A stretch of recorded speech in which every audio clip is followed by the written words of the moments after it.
성별과 나이가 이 사회를 바꾸는 일에 걸림돌이 되지 않는다는 것을 보여드리고 싶습니다. 비록 쉽지 않은 길이고 두려운 길이지만 자신 있거든요. 어서 오십시오. 안녕하세요. 아유, 안녕하세요. 어서 오십시오. 반갑습니다. 피곤하시죠? 네. 그러신 것 같아요. 네. 이 정치권에 들어오신 지도 얼마 안 됐고. 그러니까요. 네. 그리고 심지어 비대위원장이라는 중책을 맡게 됐습니다. 맞습니다. 와, 이거 어떻게 할만합니까? 저는 너무 부담스러울 것 같거든요. 정말 무거운 자리고요. 네. 지금 제가 비대위원장이 된 지 한 18일 정도 됐습니다. 아무래도 임기가 짧은 만큼 하루를 길게 살아야 한다는 생각으로 하루하루를 좀 임하고 있고요. 굉장히 이제 좀 많은 분들 만나면서 여러 이야기도 듣고 공부하면서 잘 해내야지 하는 마음으로 네. 네, 좀 임하고 있습니다. 예. 지방선거 이제 2달 남았습니다. 그런데 지난해 4.7 재보궐선거에 이어서 대선에서도 패배를 했고 위기감이 뭐 어마어마할 것 같습니다. 어제 그래서 위원장님도 그 지방선거 혁신을 위한 5대 원칙을 이제 내놓으셨잖아요. 네. 이 원칙들은 어떻게 해서 만들어진 겁니까? 이 공천 원칙은 제가 이제 네. 민주당에 들어오면서부터 일하기로 이제 결심할 때부터 생각을 해왔던 것이고요. 네.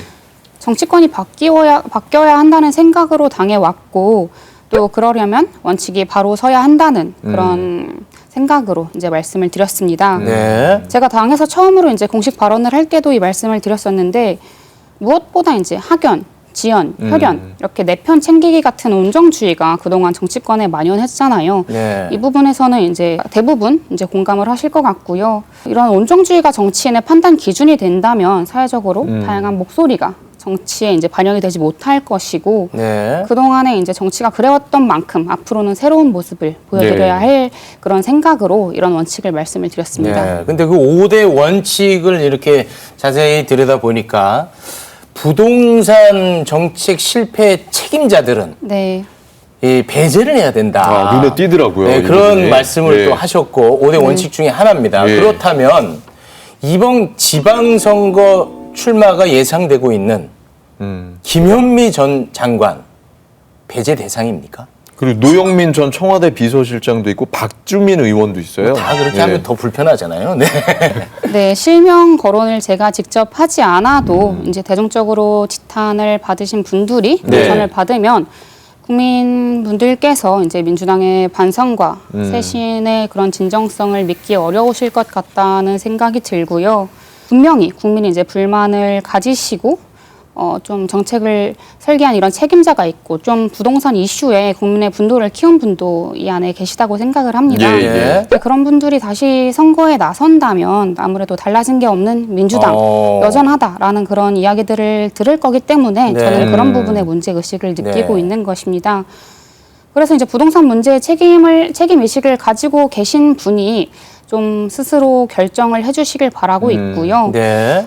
그렇지 않다면 이제 당 공천심사관리위원회에서 관련 기준을 좀 분명하게 세워서 좀 지방 선거에서 부동산 이슈가 이제 대선에 이어서 민주당의 발목을 잡는 일은 없어야겠죠. 네. 근데 제가 워낙 좀 무지해가지고 이게 항상 궁금한데 부동산이 실패했다라는 것이 부동산 가격이 너무 올라간 것을 말하는 건지 아니면은 세금 정책이 잘못됐다는 건지 저는 이게 좀 항상 궁금하더라고요. 어떤 측면이 실패한 주거의 겁니까? 기회가 많이 박탈됐다는 건지. 예. 뭐 이제 두 부분 다 이제 문제라고 볼 수 있겠죠. 이제 제 주변의 청년들만 해도 이제 부동산 폭등에 있어서 이제 내 집 마련의 꿈을 포기해야 했던 그런 친구들이나 이제 선배들도 제 주변에 분명히 많이 네. 계시고요.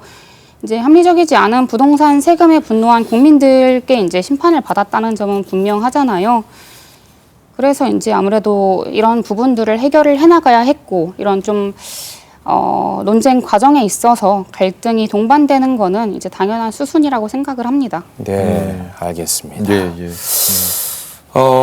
근데 어찌됐든 이 관련해가지고 당내에서 좀 반발의 목소리 있지 않습니까? 부동산 책임자들을 배제해야 된다.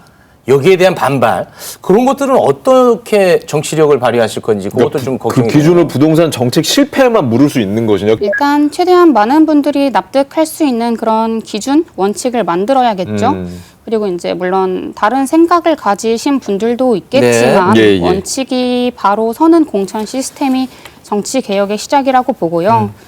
민주당 공천 시스템이 이제 잘 되어 있기 때문에 이제 이런 것에 문제 의식을 느끼시는 분들은 이 재심 제도를 통해서 예, 이제 예. 후보 중에 이제 판정이 원칙에 어긋나지 않았다 이렇게 네. 판단을 하신다면은 네. 이제 재심 청구를 통해서 이제 문제를 해소해 나갈 기회가 충분히 있습니다. 네. 아무튼 정교하게 좀 더 개선을 해야 된다. 네. 예. 그리고 이제 5대 원칙 중에 하나가 청년 공천 30% 할당하겠다. 네.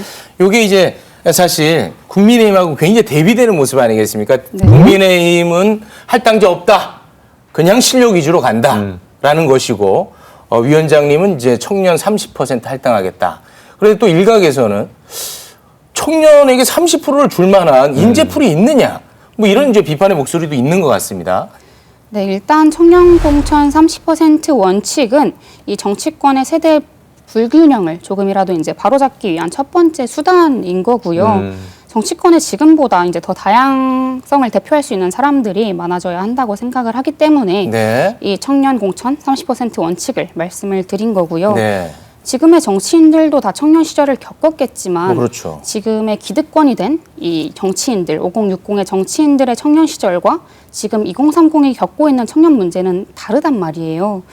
이 청년 문제에 대한 이해도가 높고 또 해결 능력과 대안을 가진 후보들이 나와야 예. 하고 아무래도 청년들이 당사자니까 사실 당사자들이 제일 잘 알잖아요.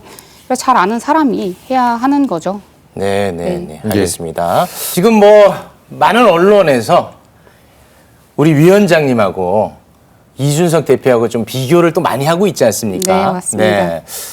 그 관련해서 하나 좀 여쭤보고 싶은데 이준석 대표가 이제 최근에 장애인 단체 시위 방법에 대해서 연일 또 비판의 목소리를 높이고 있지 않습니까? 네. 여기에 대해서는 어떻게 생각을 하고 계십니까? 장애인 차별이나 이런 이동권 문제가 정치인의 책임을 다하지 않아서 생긴 문제거든요. 네. 네, 그런데 이걸 해결할 생각은 안 하고 오히려 지하철을 이용하는 시민과 이 이동권을 보장해 달라는 장애인이 서로 싸우도록 부추기는 행동을 하는 것에 굉장히 큰 문제의식을 느꼈습니다. 이 헌법이 정한 기본적인 권리잖아요, 이동권은.